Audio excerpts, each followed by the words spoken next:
নমস্কার। অন্য বাণী শ্রুতি সাহিত্য চ্যানেলের পক্ষ থেকে প্রায় ১ বছর পর আপনাদের সামনে আবার উপস্থিত হয়েছি আমাদের অনুষ্ঠানের ডালি নিয়ে। এই ১ বছরে আমাদের সইতে হয়েছে প্রিয়জনের মৃত্যু, লেখিকার দুর্ঘটনা ও দীর্ঘমেয়াদী রোগভোগ, যার কারণে কলমে এসেছে স্থবিরতা। সেই সব বাধা বিপত্তি কাটিয়ে আমরা আবার আপনাদের শ্রুতি নাটকের ডালি নিয়ে আপনাদের সামনে হাজির হয়েছি। আশা করি আপনারা বিমুখ হবেন না, বরং আবার আমাদের সঙ্গী হবেন, ঠিক আগের মতো আমাদের চ্যানেলটির পাশে থাকবেন। আজকের নাটক ওম্যান।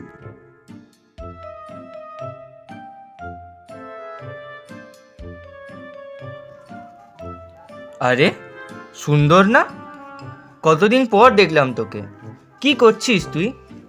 আমি স্বপ্ন বিক্রি করি। স্বপ্ন?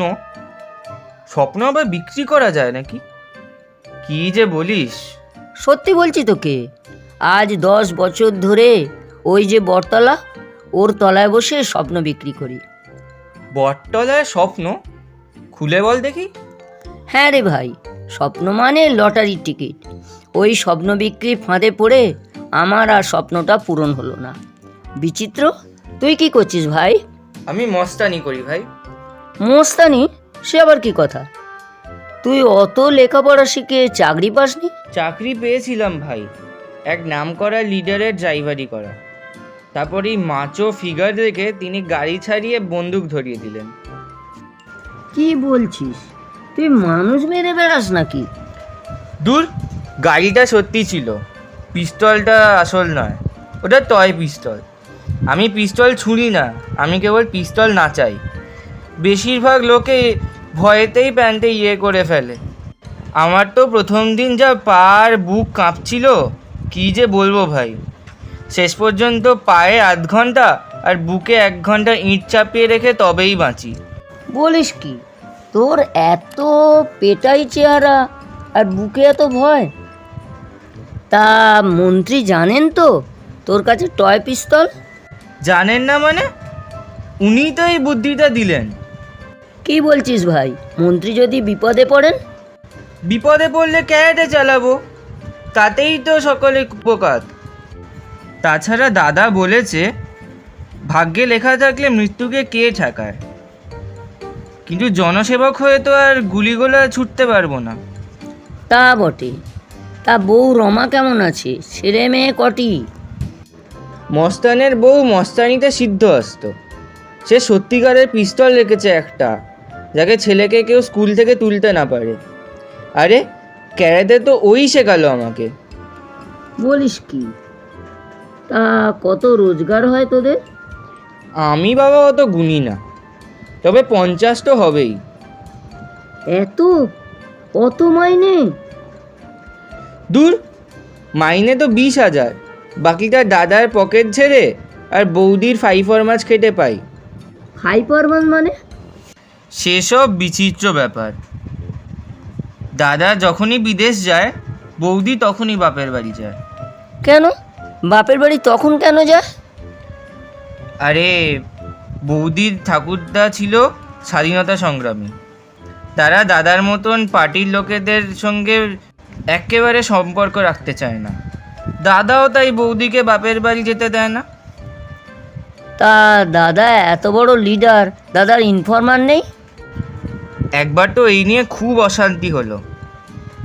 আমার সামনেই দাদা অশান্তি করলো। তখন বৌদি বলল, আমি তো শুধু আমার বাবা মার কাছে যাই না, আমি তোমার বাবা মার কাছেও যাই। তা তুমি যদি বলো তাহলে আমি তোমার বাবা মার কাছে যাওয়াও ছেড়ে দেবো। তাছাড়া বেশি ব্যাগরবাই করলেই পুরিয়ার গল্প প্রেস ডেকে বলে দেবো। ব্যাস, জোকের মুখে নুন পড়লো। পুরিয়া কি রে? সে কি রে, পুরিয়ার কথা তুই জানিস না?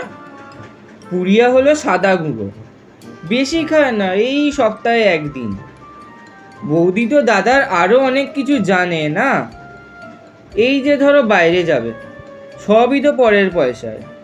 সঙ্গে জনচারেক লোক যাবে, তাদের তো প্লেন ভাড়া থেকে শুরু করে পেগের খরচ সবই তো দাদা কারু না কারুর থেকে জ্ঞানাবে। তা তো বটেই, বড় কাজের বড় মুনাফা। তা তুই কত কামাচ্ছিস? ওই 20,000-এর মতো। আমরা তো বলি 6 টাকার টিকিট, আসলে তো 30 টাকার কমে মেলে না। আজকাল তো আবার জ্যোতিষীরা ইউটিউবে তারিখ, সংখ্যা, বার সব বলে দেয়, তাই টিকিট কেনার হিড়িক পড়ে যায়। আজকাল ইউটিউবে চ্যানেল খোলা একটা ট্রেন্ড হয়ে দাঁড়িয়েছে। তাছাড়া জ্যোতিষীরা সকাল সন্ধে গ্রহ নক্ষত্রে পাক খাইয়ে ছাড়ছে। আমি তো ভাই 36 জ্যোতিষীকে জানি এবং মানিও। কীরকম?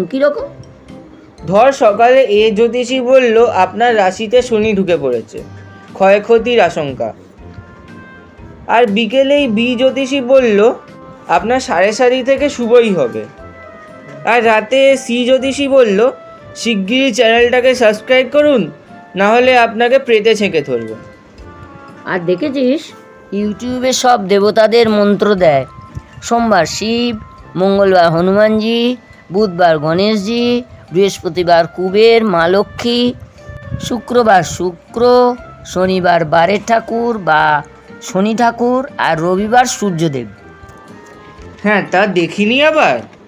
আমি তো ভাই এক জ্যোতিষীর কথা শুনে হলুদ জামা পরা, প্যান্টের পকেটে হলুদ রুমাল রাখা শুরু করে দিলাম, হলুদের চন্দনের টিপ পরাও শুরু করে দিলাম, আমিষ খাওয়াও ছেড়ে দিলাম 3 মাস। ছেলেটাকে পর্যন্ত মাছ খেতে দিতাম না। মধ্যিখান থেকে রেগুলার ডাল ভাত খেয়ে ছেলেটার এমন পেটের ব্যামো ধরলো যে সে আর সারা নামই করে না। শেষ পর্যন্ত ছেলেকে হাসপাতালে ভর্তি করতে হলো, আর রমাও বাড়িতে একদিন আছাড় খেয়ে পড়ে গেল। সেই থেকে জ্যোতিষীর ফিকিরে আমি আর নেই বাবা। তা তুই এখন কোথায় যাচ্ছিস? এই একটু পুঁটি মাছ কিনতে। পুঁটি কিনতে?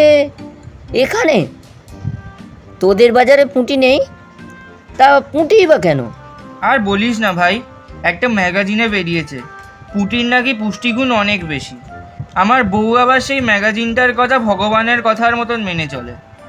ম্যাগাজিনটার আবার খুব বিক্রি। এ সপ্তাহে লিখেছে পুঁটিতেই বাঁধন খুঁটি, পরের সপ্তাহে লিখবে চোয়ালের জোর বোয়ালে। আর তুই তো জানিস বউয়ের কাছে আবার আসল পিস্তল, তাই সকাল সকাল ছুটতে ছুটতে তোদের এলাকায় চলে এলাম। আমাদের এলাকাটা একটু পশ এরিয়া না, ওই কারণে ওখানে পুঁটি মাছ পাওয়া যায় না। তুই বউকে এত ভয় পাস? আমি কি কেবল ভয় পাই?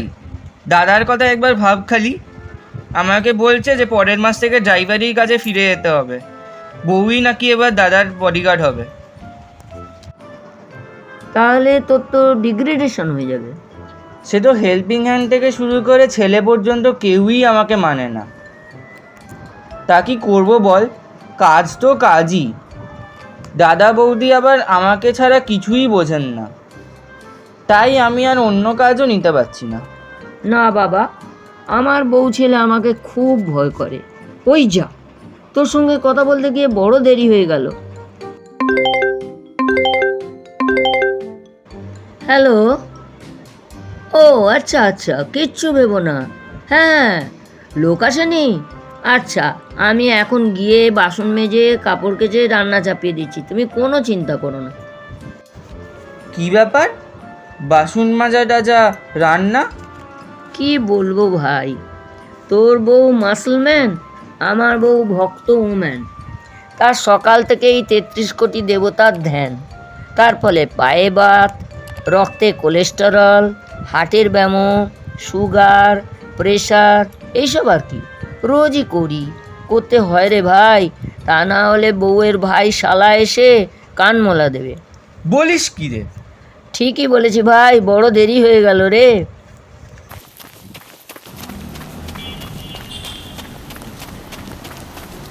ওরে অত দৌড়স নি, গাড়ি ঘোড়ার রাস্তা যে কীভাবে পাই পাই করে দৌড়চ্ছে দেখো।